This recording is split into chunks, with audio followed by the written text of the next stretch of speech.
to Community Commercial District. That was approved 5-0. Can I make a comment on that? When we were looking at that meeting, one of the things I had mentioned that I was concerned about was the road in front. And I saw the most recent map of how the turnpike's going to be working on that, and it's got that area as part of what they're going to redo when they redo the bridges. So I think that'll take care of itself. So everybody knows. Item 6F is the approval of the preliminary plat for Castle Court. That's the preliminary plat up on 62, that's just south of Northeast 19th on the east side of the road. 6G was a ordinance amendment for the E3 district regarding the rear yard setback. With Kroger Delivery, you don't need a Kroger store nearby to get fresh groceries at low prices. Order on the app and get $25 off your first 2 orders. It's like we bring groceries from the store to your... You have so many choices. Is coming from camera right for a reason. And that is because we have this big wall of windows. And it's very important. The Ag district and for allowing a conditional use of secondary buildings for RV or travel trailers as a temporary residence. The city council made a couple amendments to that. They changed it to a 1-2 year allowance instead of the 6-month renewables. And they also, we added family in there as a user, and we also added employees. And they also made the recommendation in their motion that the temporary uses must connect to water and have their own on-site septic if sewer is not available. They also added in the allowance for one of the RV travel trailers or RVs per 20 acres. So if you have 160 acres and you've got farmhands and employees that if you need more than just the one, you would be able to have 2. And you also have to submit the letter to the planning department stating those 6-month evergreen. Is that what you said they did? They went ahead and went with just the straight 2 year. Straight 2 years. Yeah, straight 2 year instead of the 6 months with 3 renewables. So no renewable. No, 2 year temporary use, added in employees. We added family to that ordinance as well, allow instead of, so it won't just say farm hands or employees, added family in there. And that was all the planning commission items for city council for August 12th meeting. I might add that in that discussion, some of the questions about being able to use a RV or travel trailer during new construction or during an emergency or following a tornado or something. And we talked about that, and they just broke that out and said that'd be better served separately. So we may bring that back to the planning commission, and we may want to look at it and see if we want to do something like that. Recommend.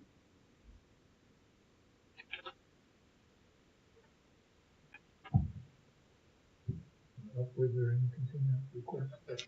There's no continuing requests. Item 6 is citizens' comments. Are there any citizens here who would like to be heard on any matter not on our agenda this evening? Seeing none, we'll proceed.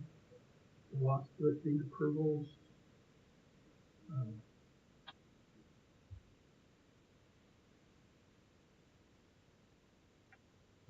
3, do we know?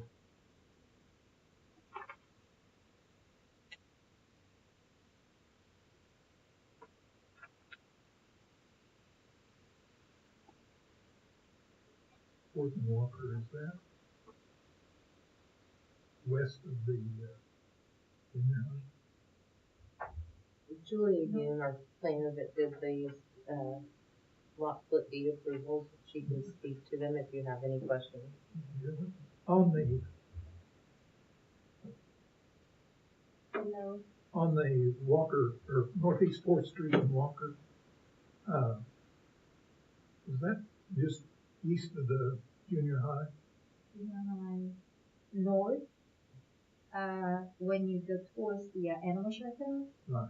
yeah, there's a small community there for duplexes for 55 and older communities. Yes. Yes, it's in one of those. Okay. Yeah. Okay. So I had forgotten about that subdivision and I couldn't figure out where it was, but yeah, you helped.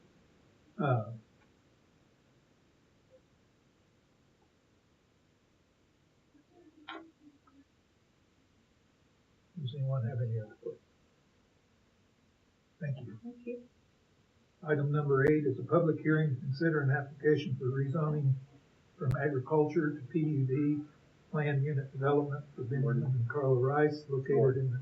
Do we want to do citizen comment before we start in number 8? Did we already do that? We did. Okay. Yeah, let's go through it. Okay, I'm gonna wake you up in just a moment. Located in part of Government Lot 2, Section 6, Township 8, North, Range 3, west of Indian Meridian, McLean County, Oklahoma. The property address is 2922 Southeast 32nd Street, Newcastle, Oklahoma. This is R 2024-008. And it says continued, but it was continued from the past meeting. At this meeting and at this time, I'm going to turn over the commission to Carl Evans, the chair. I participated in the preparation of this, and with Kevin's assistance, I think it's ready to be presented to you, but since I participated in writing it, I'm not going to participate in discussion and voting. Thank you, Gordon. If you'd like to go ahead and present, Yep. that'd be great. Good evening, Kevin Hagerberg, Service Senior Planner for Newcastle. As stated, item number 8, R 2024-008, is a rezoning from A agricultural to PUD, planned unit development for 6.8 acres on Southeast 32nd Street. This property is located approximately 1,700 feet west of Pennsylvania on Southeast 32nd. Surrounding zonings, as on the board, north, east, and south are ag with E1 to the west for the future Creekside Estates development. All other lots have congruent uses. This property is, for the future land use map, is slated for suburban residential. We'll kind of get into how that fits with the future land use map here shortly. So a little bit of backstory. In late 2023, the applicant did come to the city to see if he can do a home occupation for a engine refurbishment and machining shop. It wasn't it is not allowed use within the agricultural permitted uses, nor would a UPOR apply in the situation, and rezoning it to CC2 community commercial would not be an appropriate rezoning for this location. So at that time, we guided the applicant to create a PUD, a single-use PUD, similar to what we've done up on Northwest 32nd, Highway 37, with the repo or the wrecker service. So the kind of the nuts and bolts of this preliminary kind of evaluation, we went to the applicant's shop in South OKC. It was a small 4 to 5 person operation, very quiet, low impact, no shipping, receiving of engines by the applicant and his employees, and no customers are coming to the location. So translating that to his PUD, it's going to be a 5,000 square foot shop at the north end of his property as depicted on the master development plan within the PUD.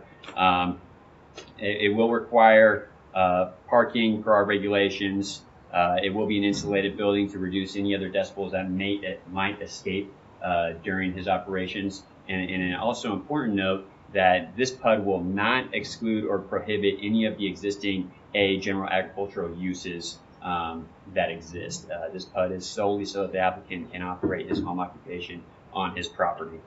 Access will be gained from the existing driveway on Southeast 32nd Street. It will be paved up until the shop. Utilities will be provided with water from the existing tap, a new on-site sanitary sewer, and electricity will be provided by an individual connection there. It will not use house power. And as stated there, for the future land use amendment, this is slated for suburban residential.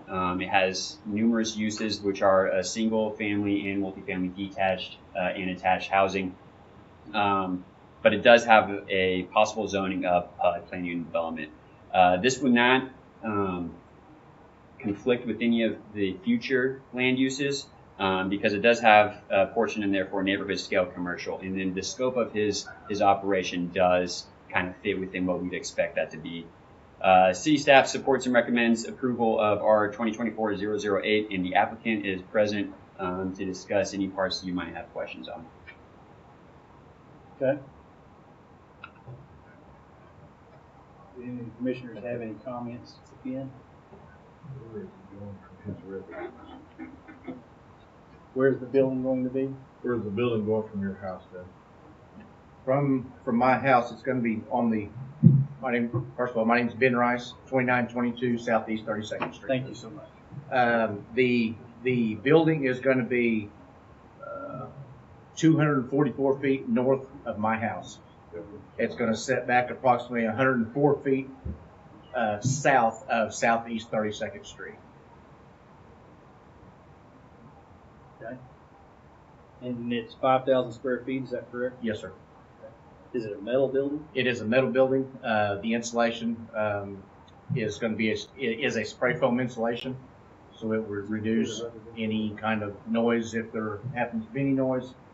It's going to be a heated and cooled building. Everything will be contained inside, and something that it's important that I'd like to make note of for you guys, and ladies, is we do not pull engines out of cars. If the customer brings us a part, then they bring us just the head or the block, which that would be very minimal. Most of the time I go and pick up the product and bring it back to my shop. So there will be no outside storage of any kind of parts, vehicles, or any of the sort. So with 5,000 square feet, you feel like you can keep all the blocks and heads and all that stuff inside the building? Oh, for sure. Absolutely, yes, sir. Anybody else? I thought there was a zoning rule that said a building shop could not be in front of your residence. In ag, we made a ordinance amendment. It must have been about a year ago, where we allowed a accessory building in ag districts only, that it can be in front. Okay. And the underlying zoning, like Kevin stated, it still has the underlying zoning of ag. That's not going to go away. It's the additional use specific for this. It's just added to that. Then, did you say south of your residence? No, it's the building is north of my residence. Okay, all right. I thought you said south. No. Will, do you have anything else? Is this a dedicated use only to be reviewed? Should he sell the property, move somewhere else, and like this can be continued on as a machine shop for other owners later? Or Once rezoning takes place and is in perpetuity with that property, that PUD would stay. So any new owner would have to adhere to those regulations. They'd have to operate exactly the same type of business out of that machine, out of that shop. It wouldn't be allowed to be turned into a roofing company? correct, a roofing company, a landscape company, a contractor's business. Anything else would not be allowed. And Ben, talking about what we discussed earlier today, if you can give them kind of an idea. I mean, everything is done and closed in the building, or do you want to give them any kind of background of exactly what your business is as far as this machine shop, the computerized components that? Yeah, well, I mean, it's a business my grandfather started back in 1945, and we basically will take an engine, take a block, take heads, and refurbish them, and it's the customer's exact same part, but yet, like say your vehicle throws a rod or something, we go in there and fix that, and it's your motor, but it's basically starting over. It's like having 0 miles on it, and that's what we do. And so somebody blows a head gasket, for example. Shop will call me and say, hey, we've got a head for you to pick up. We need to do A, B, and C to it. I go pick it up, take it back. We do our machine work to it. And it's all CNC equipment. So, it's not old school stuff. So it is quiet like we had stated. And then we get it done and I take it back to them.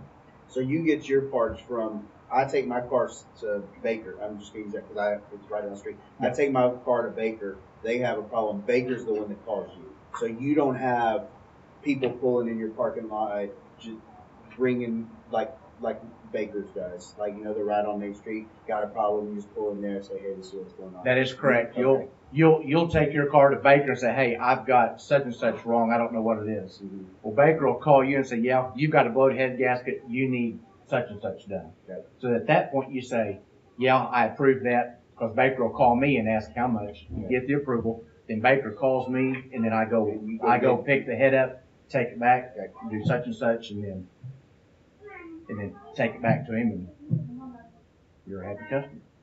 And you're moving this from an Oklahoma City location? Yes, I'm currently off Main Street, downtown Oklahoma City, between Penn and Western.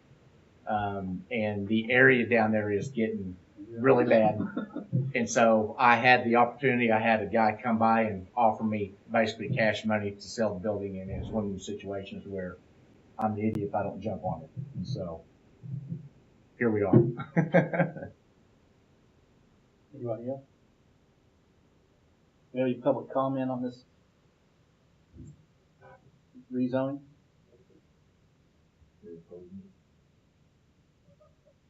Anyone opposing it? We got 0 protests on the notification. I'd entertain a motion if someone wants to give you one. I'll make a motion to approve it. I'll second. Okay. R2024-008. All those in favor? Thank you very much. Planning Commission, thank you very much.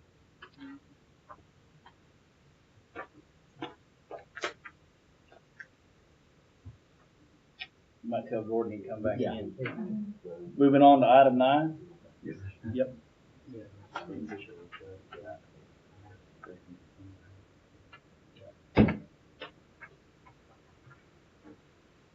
Public hearing to consider an application for rezoning from Ag to E2, Urban Estates Residential for Cynthia Mullins and Mary Person and Derek and Kelly McBride on the north half of southwest quarter, the northeast quarter, the southwest quarter of section 16, township 9, north, range 4 west. Property address is 609 Grisby Street. So that's right down here off of 130 on the north side, in case anybody's wondering. Did you have something you wanted to present for us? Yes, I do. Wonderful. Good evening. Julia Yun with Newcastle Planning Department. The item that I am presenting tonight is a rezoning case located at 609 Grisby. How do you say that? Grisby. Grisby Road. It's currently zoned agricultural, and the applicant is asking to be changed to E2.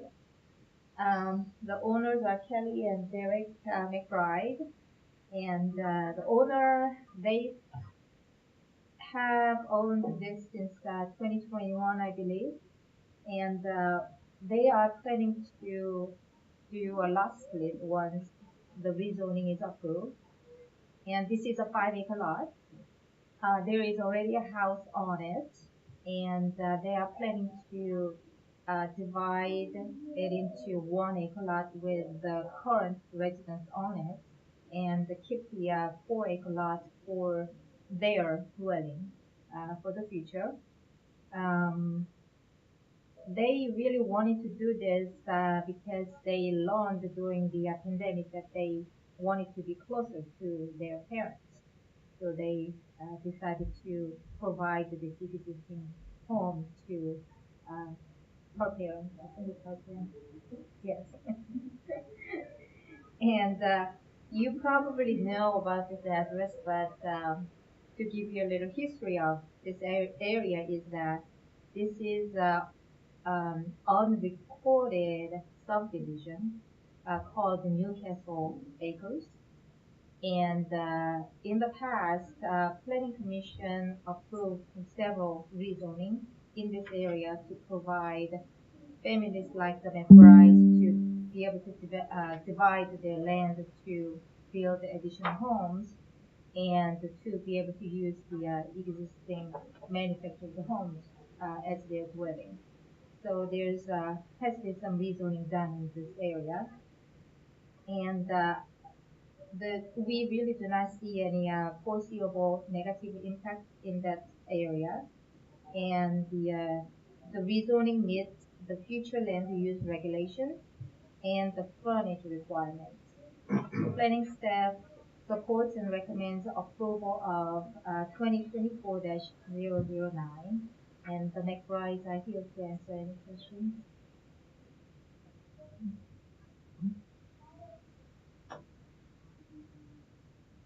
So the house is on the 1 acre, is that right? Yes, it will be. And the building on the 3 acres or the 4 acres? 4 acres. There's already a building back there? Yes.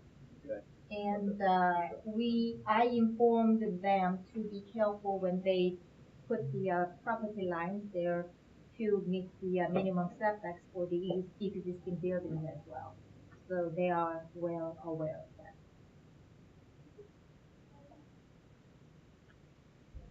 Frontage work, but are they gonna have to put in a new driveway for each location now?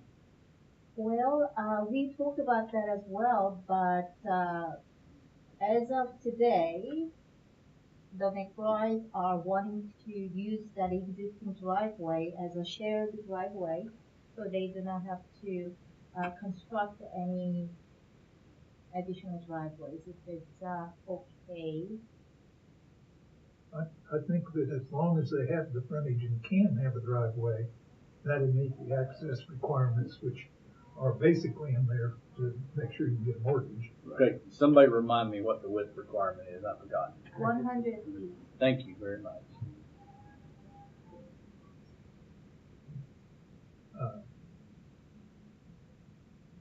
I have no further questions. Just recommend. Go ahead. Well, if they're gonna say that, this is just a recommendation on the real estate end to the owners. If this does get approved, you will need a written road usage agreement for future reference. If either one of those homes gets sold, in order for someone to get a mortgage on a shared road, every residence that it touches or that uses it, there has to be a written filed road usage agreement for them to get a government-backed loan. So, yeah, anything that they do, whenever there is a shared drive, they have to do a cross-access agreement. So we would require that at the time of the lot. If they get the rezoning approved, then they'll move forward. I'm dealing with one right now. Yeah. If you don't have it, it creates. Yes, yeah, you have to have that. You go right ahead, sir. You're back in the I'll seat. leave it to you. No, you're doing great. Is there any public comment on this matter? Seeing none, I'm prepared for a motion.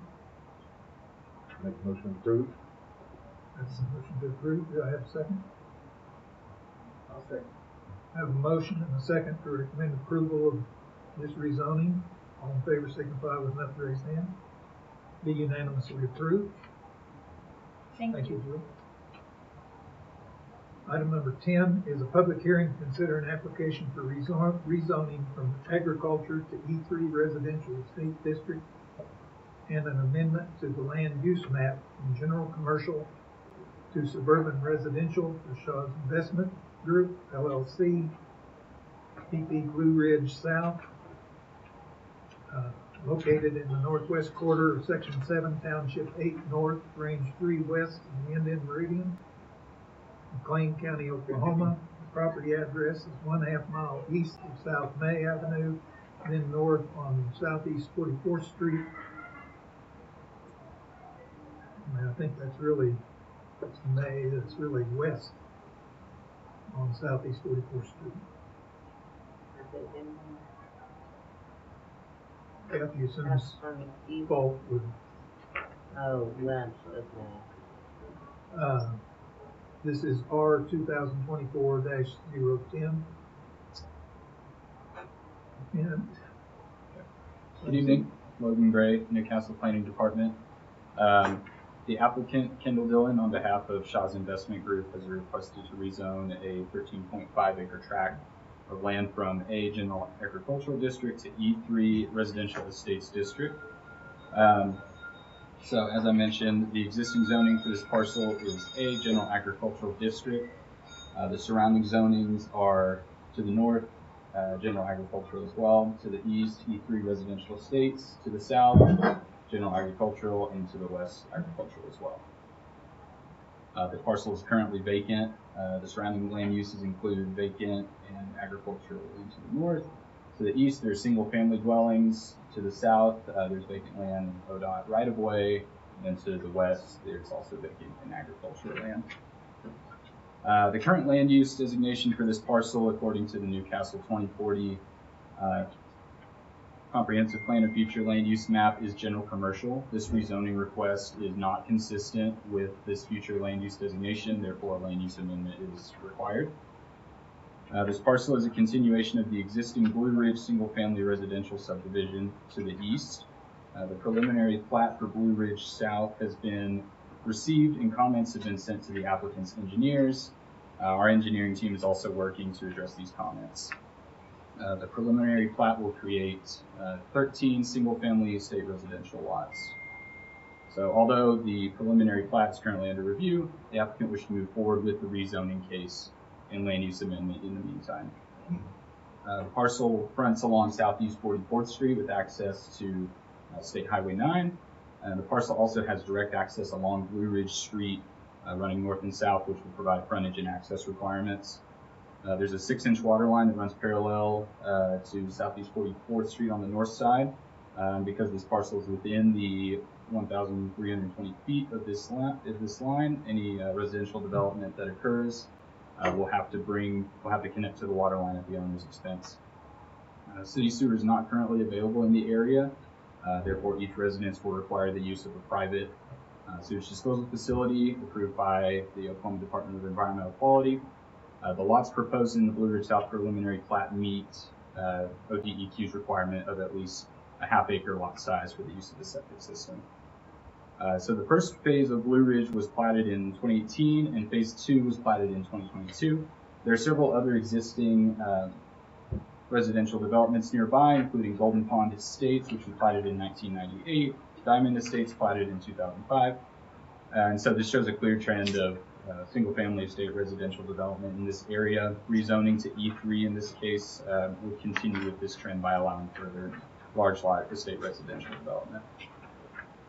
And so going back to the future land use map, so this parcel is currently designated for general commercial use in the Newcastle 2040 Comprehensive Plan of Future Land Use Map.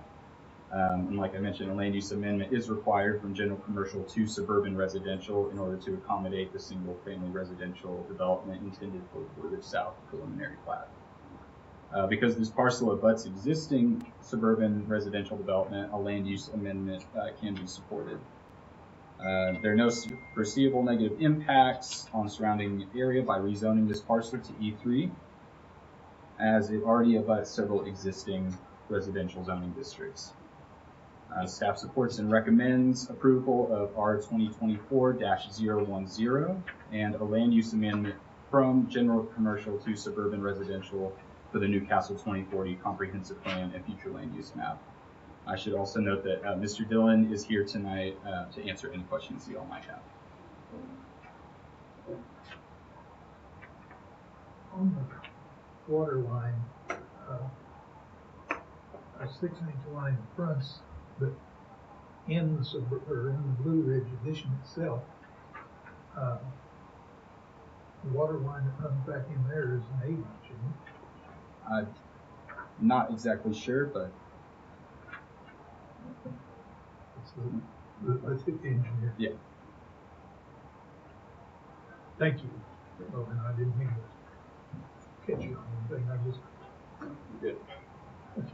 Good evening. For the record, Kendall Dillon with Craft & Toll representing the applicant. And yes, the water line that comes in on Blue Ridge Avenue is an 8-inch. Your Atlas map shows a 6-inch out front along 44th. However, with the first phase of Blue Ridge, there's the tower that sits back to the east. There's a 16-inch. I'm not sure which way the water's going, but there's a 16-inch that ties to that and comes across the frontage of Blue Ridge, and then an 8-inch comes off of that into the neighborhood. Okay, I was thinking we had bigger lines. Yeah, there's a 16-inch, and it's 8-inch that comes in on Blue Ridge Avenue. And Janae looked at road widths, and the fact on down in the addition, it is a collector. Right. So I bet that's a collector too coming in. Yeah, I can't answer that definitively, but if you look at the plat, there's 60 foot of right of way on Blue Ridge Avenue, and then once it gets into the intersections, it turns to 50. I have a water line plan that shows it to be 32 feet, but until we see the paving plans or Google Earth thinks it's basically 30-something feet, so I'm pretty confident it's a collector, but. Well, and after talking with Janae, Yeah. I'm pretty sure it is also. That gives us a little more cushion, having additional driveways going out into it while we've got the outlet traffic. Yeah, and again, as Logan mentioned, which the preliminary plat will be heard hopefully at the next meeting once we work out some issues, but it's a total of maximum of 13 lots, so it's not much. Yeah. We won't add to the traffic. It's just the traffic that's going by there. That's their only outlet right now. Yeah. Well, and eventually there will be the other Blue Ridge North connects, but yes, for the time being. But again, if you look, it adjoins E3 zoning. It's obviously a development pattern. I know your comp plan calls for it to be commercial, but your comp plan calls for everything from 35 to 62. If you look at this site, it's commercial makes no sense. Well, I think when they brought this in the first time, there was some discussion trying to fit lots on both sides of the entrance road at that time with what you have then. And this accomplishes that much more appropriately, and it's part of Blue Ridge by its layout. So I think that's as far as I'm concerned. I didn't see a topo map in this presentation. What's it look like out there? It falls off pretty hard back to the west. There's an existing pond sits on the north, and again, we can have this discussion at whichever point with preliminary plat, and I can bring the open map to plat. Yeah, not to cross into discussions between plat and zoning, but no, just there is. So but I mean, it falls to the west. It falls hard to the west. Or yeah, to the west. Sorry. I have no further questions. Is there any public comment on this application? Seeing none, I'm prepared for a motion. Make a motion. I have a motion to recommend approval of the rezoning and R 2024-010. All in favor, please. Do I have a second? You do have a second. Sorry. Thank you. Sorry about that. Thank you, Kathy. All in favor, signify with that raised hand. Be unanimously approved. Thank you all. Thank you. I'm sorry. Discussion and possible action on setting the date for our next special meeting, and I don't think we need one. Janae doesn't want to see us any sooner than she has to, so that's there. Item number 12. You under that? I know, right? Mr. Bryant, would you like to introduce yourself? I've never seen you before. Oh, my name is Christopher Lynn. I'm sitting in for Jeff Bryan. He's out of town. I kind of help him out every once in a while with different things around the city. Thank you very much. I was just having a little fun. I apologize. I'm sorry, I should have introduced that.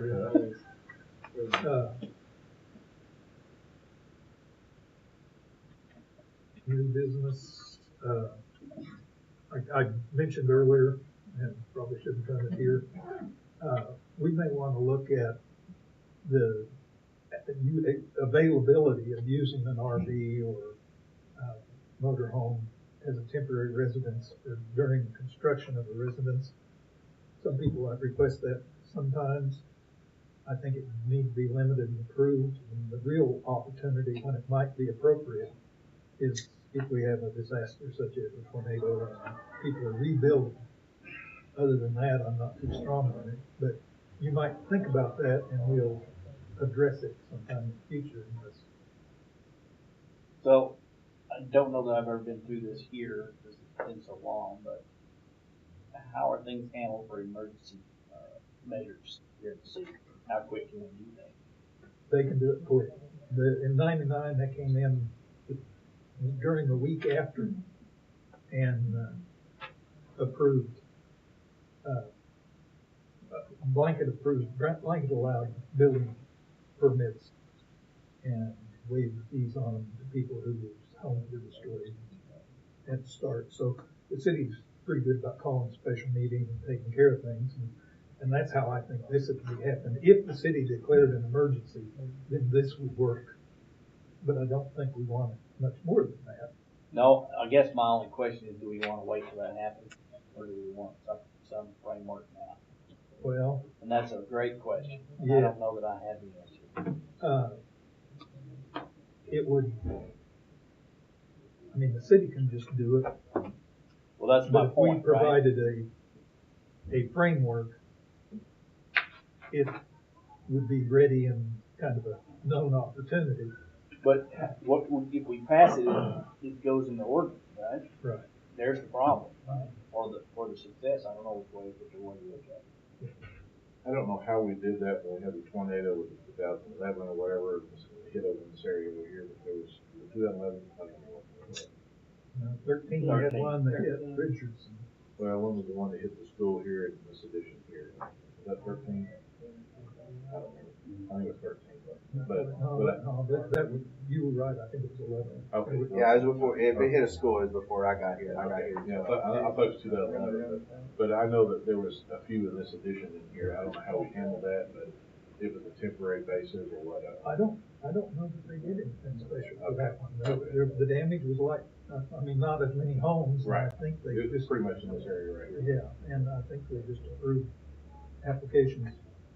And maybe that's just a good way to do it. So let's talk about that next time we come. Yeah, I was just going to make just an additional comment that, number one, we're happy to look at it overall as an ordinance amendment, but number two, we're very close to getting the zoning chapter from Freeze and Nichols regarding the development code update. So I think that's something that we could potentially look at when we're doing the update to the zoning code. Okay. And then number three, concerning if it's declared a emergency, if it's declared by FEMA, we're an emergency area, I believe that the city manager and the mayor will act to declare that immediately. So then we will start getting permits in, and it'll be expedited review. I'm not sure how they charged in the past. I think that there's been, like I said, for some of the more serious where you're situations, wiped out. Yeah. If it's just a remodel, or you have to, you have shingles, right. Not your whole roof taken off, but we don't even do permits for shingles. It would have to be a complete redecking of your roof where we would require a permit. But they have acted very. During disaster time, they had wanted the roofers to be registered. Yeah. Yes. Just so you don't have to go going door to door. Yes. Door to door. So they'll just block in here by. Right. Right. They have had. They wanted that. Yeah. Yeah. I don't remember what they did on the 13th. If they declared that a city emergency. Yeah, I don't think so. I don't remember. No, I wasn't here. I just know in '99 they did. Yeah. And they let people move mobile homes and, right. Temporary living situations. So whatever you need to do. Whatever you need to do. It's very understandable. Yeah. And which I'm sure that they will continue on that once declared an emergency. So that to me is separate than doing something, I kind of agree with that. That's separate from somebody, has a 1 acre parcel and they want to, they're going to build their home, but their budget is only allowing, it's going to take them a couple years, and to live in an RV or mobile home or travel trailer on a temporary basis with the submission of a building permit. It's something that I think I need to think through a lot more and, talk with, other city officials and have those discussions probably. Maybe look at when we are working through this rezoning portion, that there might be something in there, but, I don't want to open it up where people, are, I'm gonna get a building permit, so I'm gonna live in an RV, for a year and then it creates. Well, and if all the houses around you are in great shape and you have a lot, you probably shouldn't be moving a mobile home in there to build your house. Somebody will frown on that. Oh, yeah. So I think it's really a disaster situation, and it may be one of those cases where we don't have to act because somebody will act appropriately at the time. And well, we get some kind of permit anyway.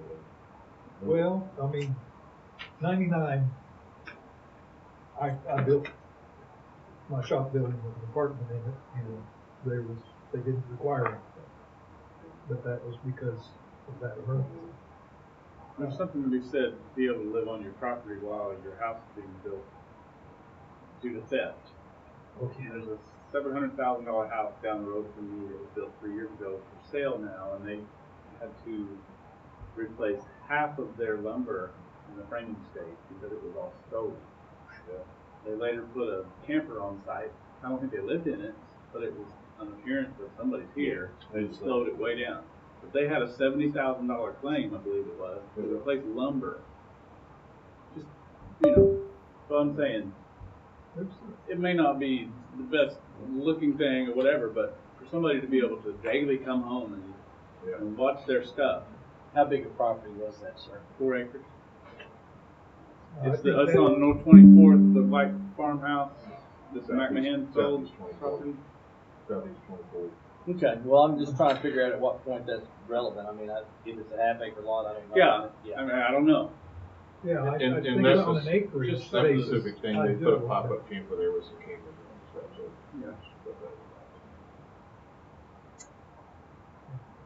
anything else new? Old? None? Would anybody like to adjourn? I'll make a motion to adjourn. I have a second. All in favor? Thank you, Tim.